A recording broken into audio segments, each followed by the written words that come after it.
Welcome, everyone, to the Courageous Truth Podcast. I am your host, Eric Lundberg. I am a proud pastor, a proud parent, a proud business owner, and a proud American. Here at the Courageous Truth Podcast, we strive to live courageously through the lens of Scripture and build courageous lives in a world that is driven by fear. Tune in today for your dose of courageous truth.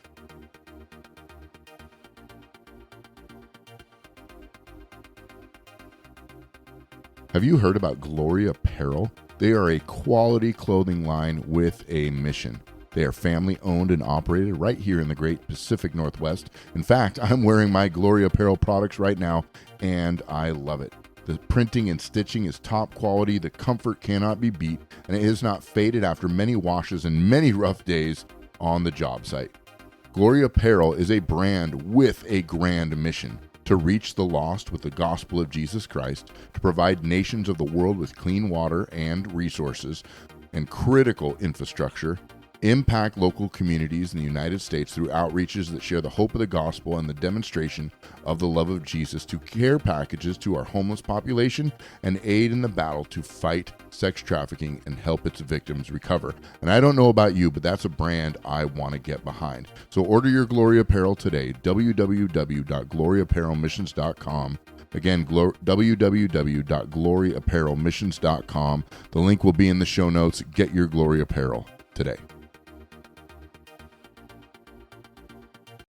Welcome, everyone, to the Courageous Truth Podcast. I'm excited that you have chosen to spend a little bit of time with me today. We have a very important topic to discuss, and I hope it sheds some light on this issue and encourages you to do more research and look into more of what the possible outcomes of comprehensive sexual education is in your life and in your community. I live here in Washington State, and I know many of my listeners are from here. I have a few listeners on the East Coast. I even have a couple listeners in Germany. So if you're listening to this out in Germany, glad that you're tuning in to this podcast, and I hope it's helping you out there as well. Comprehensive sexual education. Now, on its base, it looks harmless and it looks healthy. Now, about this time last year, there was a big push to have comprehensive sexual education repealed from the education system. Basically, this was put into law. ESSB 5395 was signed into law by Jay Inslee in the middle of the night. And in fact, there were parental warnings on the television when this thing was being discussed on the floor, because it was apparently too graphic for parents, but it's okay for kids. But there was a big push to have this repealed. We had more than enough signatures throughout Washington State. I was extremely vocal. Many other pastors and leaders from our area were extremely vocal about having this repealed. We signed many petitions, but despite all our best efforts and having everything we needed, it did go to a vote, and it was voted down. So it now was signed into a law and is now mandated to be taught in our public schools. So with that being said, I want to spend some time talking about it. I want to play a couple clips and hopefully shine some light onto what this truly is. It's sexual education, and now they've mixed in what is known as social emotional learning. And as we will uncover a little bit, a lot of what that is just a disguise for basically prepping very young students starting in kindergarten for the indoctrination of sexual education the world's way. Okay? This comprehensive sexual education was designed and created at the request of the Office of the Superintendent of Public Instruction, or OSPI. And that law, ESSB 5395, gives the authority to the OSPI to set the standards of what that curriculum needs to be. and every district in the state must conform to what those standards are. And that mandate, ESB 5395, mandates that it be taught in every school. They mandate that there must be education about sexual orientation, gender identity, sexual consent, sexual health, etc., and that it's mandated. The only curriculum schools must be in compliance to, not math, not reading, not history, but they must be in compliance with this. And here is the interesting part, that this is not funded by the state. It must be funded by each individual school district. But don't worry, there are plenty of people who would love to fund it, and we're going to get into that right now. We're going to discuss the 3 R's curriculum. I might mention the Flash curriculum, but we're going to talk about the 3 R's curriculum. It is, get this, it is partnered with none other than, you guessed it, ladies and gentlemen, Planned Parenthood. Isn't that interesting? Not funded by the state, but it can be funded and designed by Planned Parenthood, and they meet all the consenting requirements that the state lays out. Now, I'm just going to give a quick overview, and then I'm going to take a break real quick, and we'll get back into this. A quick rundown of the 3 R's curriculum is there is going to be, you might hear a little bit of sound in the background. There is 4 safe touch lessons. There is bullying and harassment lessons. There is anatomy. There's reproduction. There's puberty lessons, birth control lessons. There's 8 gender lessons, and each one of these lessons is about an hour long. There is 5 LGBTQ lessons. There's 4 internet lessons. There is 12 communication lessons, which is communication about decision-making and consent. The last thing we want is our crazy state or Planned Parenthood teaching about consent. There are the rights of minors, and then there's 9 other lessons. So a 79 lesson curriculum for an hour. That's 79 hours of instruction in just this 3 R's curriculum alone. Now that should be very alarming. And guess what? Only 1 lesson on pornography. And they start in kindergarten with what is called social emotional learning. And on its face, it does seem harmless. But if you are discerning, you will notice that there is some very disturbing things about it. And when I get back from the break, I want to take a moment and I want to look at a lot of the idiosyncrasies of what this is and really expose them. I've got a couple clips from 2 clips from 2 students and a clip from a woman named Lori Dills, who is the former educator and counselor at Planned Parenthood, who is now the program supervisor of the Sexual Education Department of OSPI. That should probably tell you enough about what you're going to be hearing. But I'm going to take a quick break, and I'll be right back. This is just a reminder to go ahead and hit that subscribe button. I really appreciate your support here at the Courageous Truth Podcast. Your subscription helps me to know how to create greater content and better serve you, my listener. Thank you for hitting that subscribe button right now.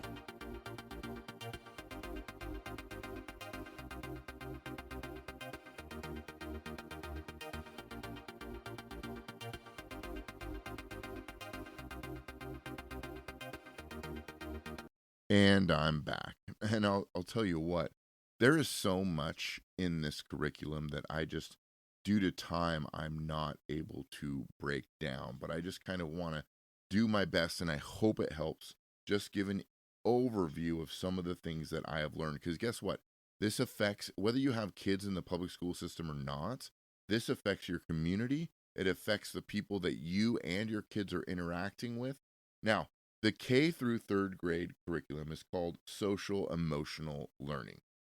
And it sounds decent, right? They talk about self awareness, social awareness, relationship skills, self management, responsible decision making. Sounds good, right? But when it's tied into a curriculum that leads them into sex the world's way, sex with a massive agenda behind it, an indoctrinating agenda behind it, you can see how those things will set up something. Now, I'm going to read a couple quotes from those, and I'm going to list the names of the people who wrote the 3R's curriculum here. The authors of the 3R curriculum, which, by the way, the 3R stands for rights, respect, and responsibility. But the authors are a one Eva S. Goldfarb, PhD, professor of public health at Montclair State University. There is also Elizabeth Schroeder, EDD, MSW, is an award-winning educator, trainer, and author in the areas of sexual education, pedology, LGBTQ issues, and working with adolescent boys, and using technology and social media to teach young people about sexuality. Also, Brittany McBride, MPH, is the Associate Director of Sex Education at Advocates for Youth.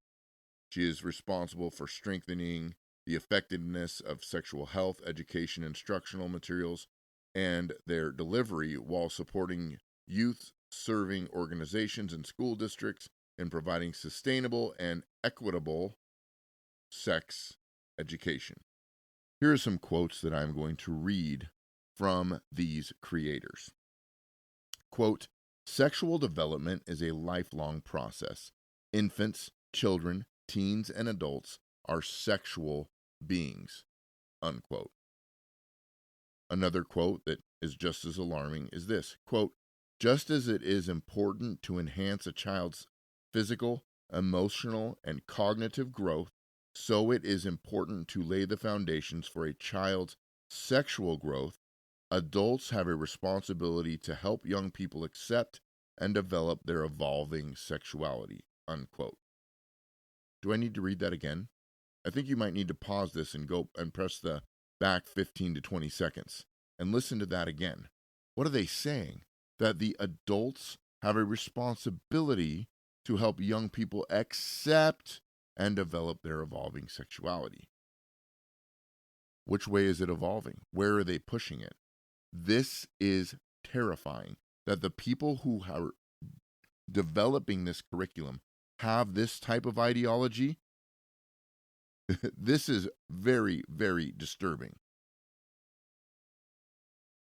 It teaches youth that sexuality is normal and healthy, especially the way they teach it. Now, if you look at it, and now let's go into the kindergarten program, social emotional learning, but they're having same-sex parents, and they're normalizing it. You go back 50 years, that stuff was not acceptable. It is very acceptable now, and it's really frowned upon and could be considered bullying if you have an opinion against it. That's what the bullying lessons that they talk about. It's not so much bullying or someone picking on someone like we would define bullying, but a lot of their bullying is, you don't agree with me, therefore you're against me and you hate me. Such a leftist tactic. This ideology, kids will consent. This ideology is teaching kids what consent for a sexual experience is.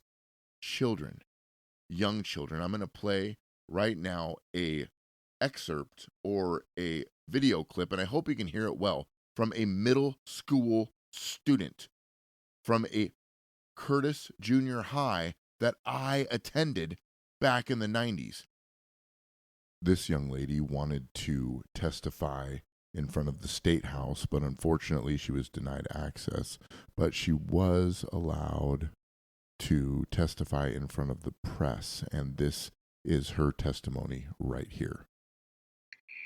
They were not called to testify before the committee, but they were given an opportunity to share their testimony at a press conference following the hearing.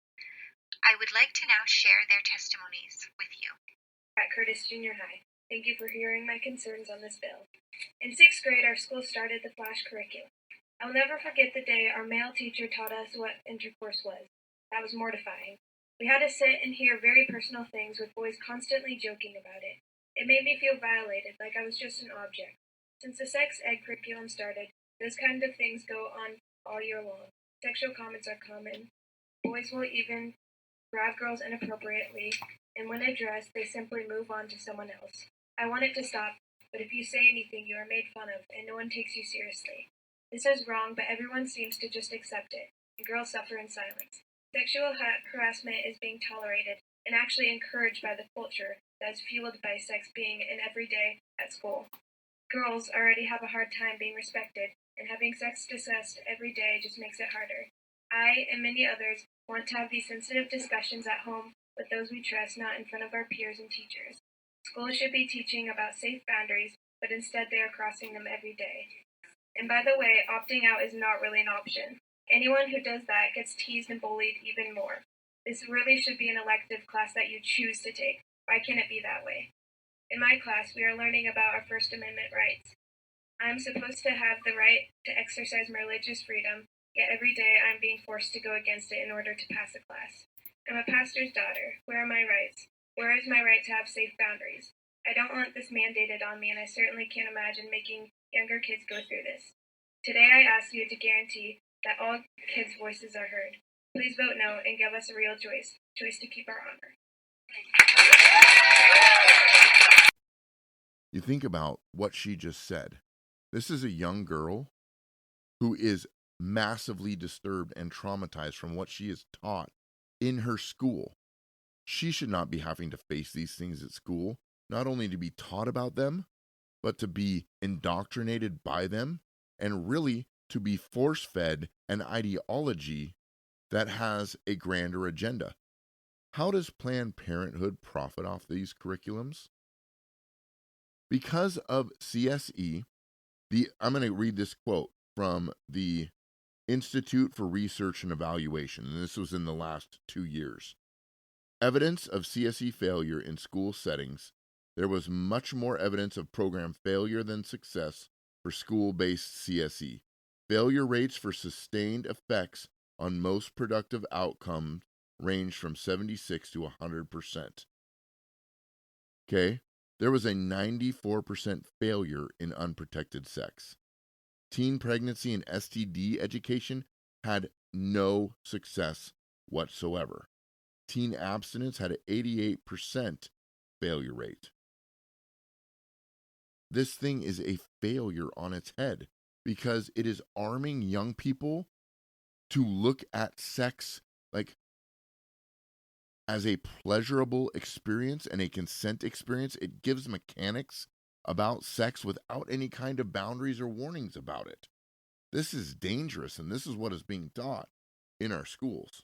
And Lori Dills, who is, I mentioned before, they want this integrated through each class. Now, you might ask yourself, well, you know what? I can opt my kid out of the health class. And you know what? You can. But if you listen to this clip right here from Lori Dills, you're going to hear what her plan is to integrate this all throughout the education system. Listen to this clip right now. Well, I think it would be a comprehensive sex ed that starts in kindergarten, that's provided every year and not just once in a standalone class each year, as sometimes happens with HIV instruction. It's not enough to provide a video or an assembly talking about HIV or consent or any of these topics. It's intensive instruction that really engages youth over a matter of weeks, if not the full year, sort of weaving these conversations into all sorts of content areas. You think about the book Romeo and Juliet. Great opportunity to talk about consent. There are all sorts of pieces of literature that kids routinely read in school.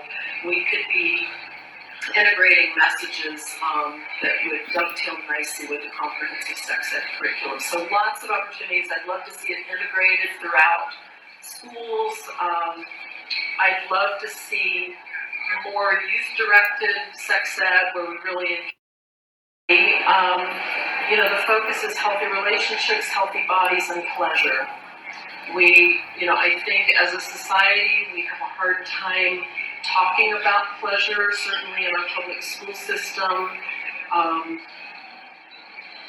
don't think it needs to be the focus, but I think it should not be ignored. I think it's part of a comprehensive approach, is just talking about all aspects of our sexuality. So, that's what I'd like to see. Did you hear her talk about pleasure? Did you hear her talk about how she wants to see this type of teaching throughout every class?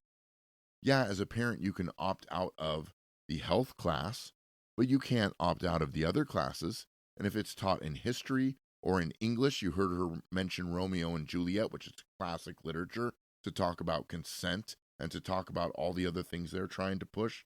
This is dangerous, and we need to be aware. Now, there were amendments that were rejected on the House floor when this thing was being debated whether it should become law or not, that would restrict CSE to only be taught in health class, and they were rejected. So here we are, ladies and gentlemen. We're at a place where we have to make some noise. And now, not only this, a couple episodes I talked a little bit about critical race theory, and I talked about some of the racism that's coming. Okay, we're seeing right now our schools right before our very eyes, and there's so much more to this that I'm going to put in the show notes a couple of websites for you to go and do your own research.